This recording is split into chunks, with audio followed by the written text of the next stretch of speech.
Hello tout le monde, bonjour, je suis ravie de vous accueillir aujourd'hui. Je vous présente Benoît. Benoît, qui est une personne que j'ai croisée déjà depuis plusieurs années en fait, je crois qu'on se suit. On a fait la même formation, notamment en art-thérapie, on a des personnes en commun, mais finalement on s'était jamais rencontrés plus que ça.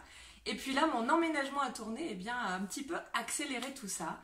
Et j'ai donc la chance de vous le présenter aujourd'hui parce qu'il fait un accompagnement, voilà, plein de choses dont on va parler maintenant. Notamment, la semaine dernière, j'ai testé un atelier de méditation en musique. Est-ce que tu peux nous en dire un peu plus ?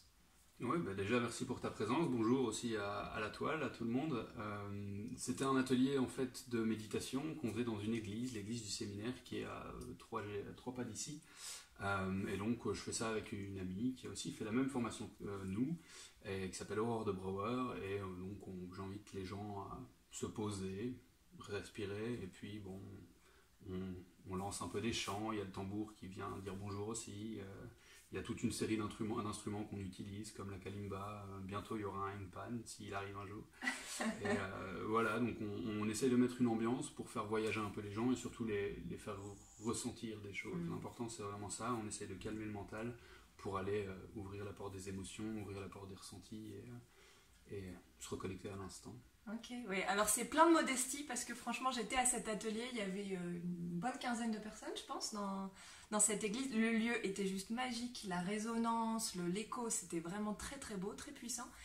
Et j'ai entendu, parce que moi j'ai toujours mes oreilles qui traînent un peu partout, beaucoup de témoignages et moi-même j'ai quand même vécu à l'intérieur, je l'ai dit, hein, mais il y avait eu vraiment comme un mouvement très très fort et on est plusieurs à avoir vécu ça, un espèce de mouvement ascensionnel, enfin c'est les mots que je mets maintenant, c'est pas forcément les mots que ces personnes ont mis, mais je crois que c'était vraiment un voyage très très très fort en fait, et très puissant. Donc juste en une heure comme ça, d'arriver à balader ça.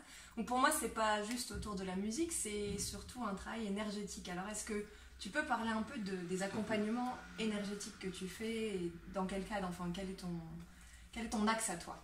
Alors mon axe à moi, en fait j'ai commencé par une formation Reiki, de laquelle je me suis un peu éloigné en fait parce que j'ai suivi évidemment mon intuition. Moi mon travail en fait c'est de reconnecter les gens à leur intuition. Et à partir de ce moment-là, ils sont libres d'avoir la vie, de mener la vie de leurs rêves. Et du coup, l'intuition m'a amené à rencontrer Patrick Vorel et Nicole Schwartz, qui ont eux-mêmes été formés par Marie-Lise Labonté, que tu connais peut-être. Ouais. Et qui, eux, m'ont enseigné du coup des soins qu'on appelle lecture et harmonisation des structures énergétiques. Okay. Ça, c'est quelque chose que je pratique chez moi, ici, dans le centre de tournée.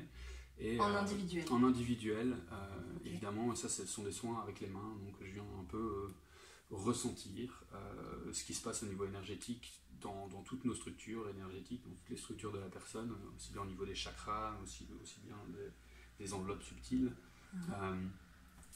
Voilà, il y a aussi pas mal d'infos qui viennent, que je peux parfois transmettre aux personnes si c'est le moment, on va dire ça comme ça. Donc ce sont des soins qui durent 2 heures et c'est aussi tout un voyage que j'invite la personne à faire. Elle vient s'allonger sur une table et puis elle n'a plus rien à penser, plus rien à faire. Je l'accompagne un peu aussi dans une méditation où je l'invite à vraiment être plus dans le ressenti que dans le mental, à voir si, voilà, dès qu'il y a une pensée qui revient, voir si elle ne sait pas se reconnecter à son corps. C'est vraiment un travail du corps que je fais moi. Après évidemment, tout d'après les témoignages que moi j'ai, les expériences sont aussi diverses que les gens qui viennent me voir, quoi. Donc, mais on vient de voir pourquoi, enfin, est-ce que tu pourrais dire comme ça justement dans les gens que tu as déjà accompagnés, quelles étaient les problématiques peut-être ou les il y a beaucoup, évidemment, souvent il y a beaucoup de problèmes physiques. On vient parce qu'on a mal au dos, parce qu'on a des trucs comme ça, ou alors on vient parce qu'on a un poids. Souvent les gens ne savent pas trop à quoi s'attendre, ils viennent par curiosité, un peu parce qu'aussi ils ont l'intuition qui est là et qui disent il faudrait que j'aille voir ce type là. Et ils viennent comme ça, et puis bon, il y a tout un monde qui s'ouvre à eux à partir de là généralement, parce que oui, à mon avis leur inconscient sait très bien ce qui se passe, mais eux consciemment ils ne savent pas trop. Donc il y a tout un accompagnement à faire avec eux pour dire voilà, vous êtes un peu sur un chemin de guérison, ou en tout cas on peut entamer un chemin de guérison ensemble si vous voulez. Enfin, c'est votre chemin de guérison, moi je suis juste là pour faire quelques petits pas à vos côtés pendant quelques temps si vous le souhaitez. Et donc ça c'est souvent ça, ou alors des gens qui sont émotionnellement un peu bloqués. J'ai beaucoup de gens qui ont pas mal de choses refoulées de l'enfance.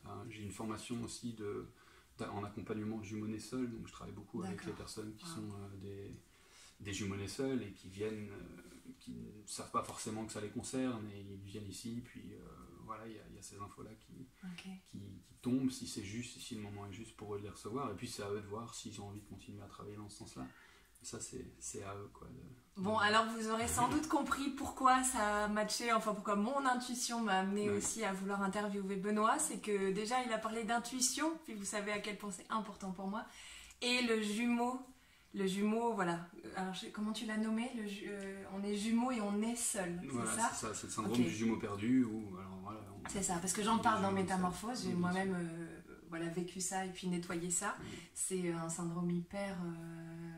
Enfin, en tout cas, on ne le sait pas forcément, mais on est 80%, je crois, environ à l'avoir vécu. Enfin, en tout cas, vraiment un grand nombre.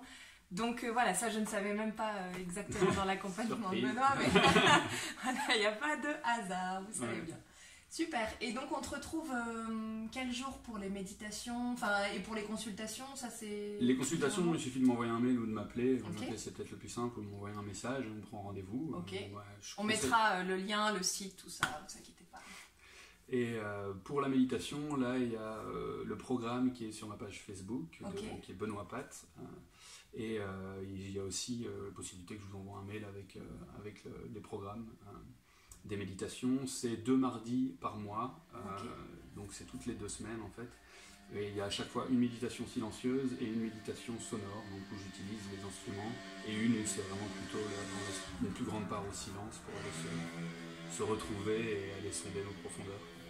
Ok, et est-ce que j'ai cru comprendre, peut-être je me trompe, il y a un rapport avec les lunes aussi, enfin, tu les cales à des moments particuliers ou... Comme l'univers est très bien fait, elles se sont un peu calées toutes seules. Du coup, voilà, j'ai fait mon horaire comme ça, et évidemment les dates qui concordaient le plus pour moi dans les agendas en fonction de mes autres activités, c'était comme ça. Donc oui, évidemment, c'est pas un hasard non plus que ça se fasse au niveau des lunes, des pleines lunes ou des équinoxes, parce qu'à chaque fois il y a des petits portails sympathiques qu'on peut aller...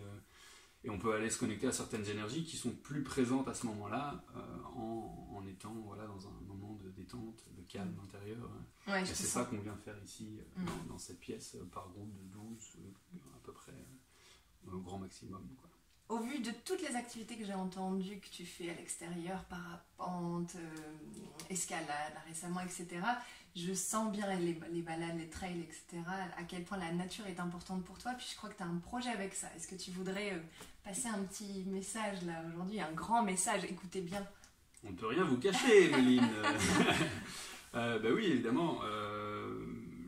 Au plus je travaille avec ça, au plus je me rends compte à quel point la nature, moi, c'est vraiment ce qui me permet de m'enraciner et d'aller trouver la force de la terre, en fait, qui nous porte d'une manière très très puissante. Et se connecter à ça, c'est un cadeau qui est à la portée de tous, et du coup j'ai envie d'en faire profiter tout le monde, parce que j'ai passé énormément de temps dans la nature ces 2 dernières années, et j'en passe de plus en plus, et quand j'en parle j'ai des frissons partout, parce que c'est viscéral, ça me procure une joie qui est indescriptible, qui est très difficile à mettre en mots. Et du coup, j'ai envie de faire de plus en plus de choses dans la nature, parce que oui, méditer ici, c'est bien, on est en Belgique, donc parfois il pleut, etc. Mais j'ai fait quelques activités dans la nature, dans les bois, et j'ai aussi senti qu'il se passait de très belles choses dans ces lieux-là. Donc, je suis à la recherche d'un lieu, ou de plusieurs lieux, qui seraient dans la région de Tournai. Je suis déjà en contact avec certaines personnes, mais je suis ouvert à toutes les propositions. De préférence, ce serait un lieu avec un coin de nature, un bois. S'il y a de l'eau, alors là c'est encore mieux, mais bon, on va pas être trop exigeant. Si, avec l'univers, on peut tout demander, vous savez bien qu'on peut tout attirer à soi. Et alors, si en plus il y a un endroit où on peut se mettre à l'abri en cas de vraiment d'intempérie, là c'est l'idéal. Voilà. Donc, super, vous avez donc entendu l'appel. Je suis sûre que parmi vous, il y a des personnes qui connaissent des personnes qui connaissent des personnes qui seront les bonnes personnes, qui ont ces lieux et qui ne savent pas forcément quoi en faire, ou à qui les confier pour aussi faire monter leur taux d'énergie, parce que accueillir des activités comme ça dans des lieux, c'est faire vibrer toujours plus haut notre belle terre, donc c'est magnifique. Et on peut terminer, j'ai cru comprendre, parce que là je suis arrivée aujourd'hui, puis c'était un petit peu atelier découpage, parce que tu animes en fait des ateliers de groupe dans des écoles. Est-ce que tu peux expliquer un peu ça? Parce que Ça, c'est vraiment génial aussi, de pouvoir amener tes outils dans, on va dire, le monde collectif et le monde plus institutionnel. Alors j'ai commencé en fait par animer des méditations dans les écoles, parce qu'il y avait une certaine demande. J'ai une amie qui m'a dit « Ah bah tiens, ça pourrait être sympa, moi je parle de méditation dans mes élèves, est-ce que tu voudrais pas venir animer une méditation dans une classe ?» Et voilà, j'ai commencé comme ça, et puis évidemment ça a commencé à faire des petits, et c'est génial parce que voilà, c'est un public déjà qui est demandeur. Alors merci à eux d'être demandeurs, parce que je ne m'attendais pas moi à ce que les adolescents soient Là, aussi c'était ouverts. Des ados. Okay. C'est des ados. Après, je vais parfois en haute école, je vais parfois en secondaire. J'ai pas encore fait de primaire pour l'instant, mais je suis pas fermé à l'idée, donc pourquoi pas. Et puis, du coup, il y a aussi une demande au niveau d'ateliers